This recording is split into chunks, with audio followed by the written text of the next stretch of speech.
when you're in a sales meeting, it's not just the salesperson and the prospect. There's actually three people in the room.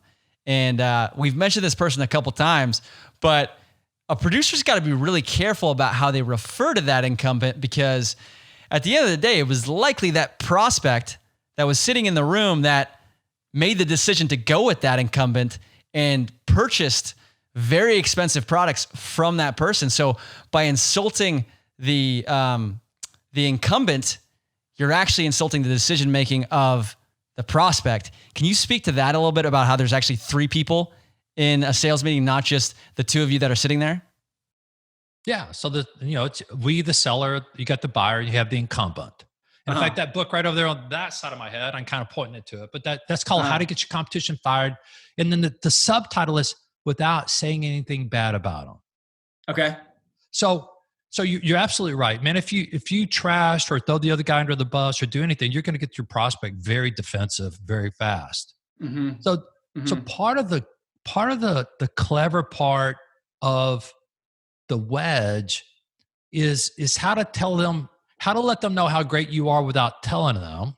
Right. Simultaneously getting them to see how bad the other guy is without ever having to say it.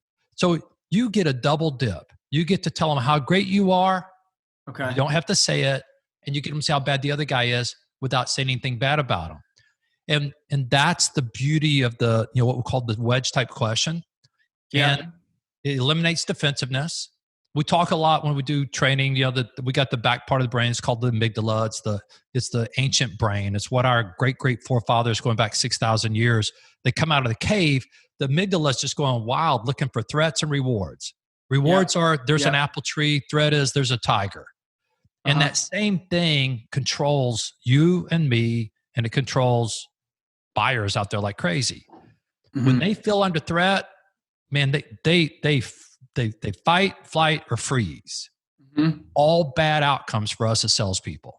Mm-hmm. So we got to do everything we can to keep them in a high-level comfort zone, a discovery zone, drive curiosity in a mad way. And through that, they discover new standards of what they could get and just how bad the current guy is. They discover it. We don't tell them.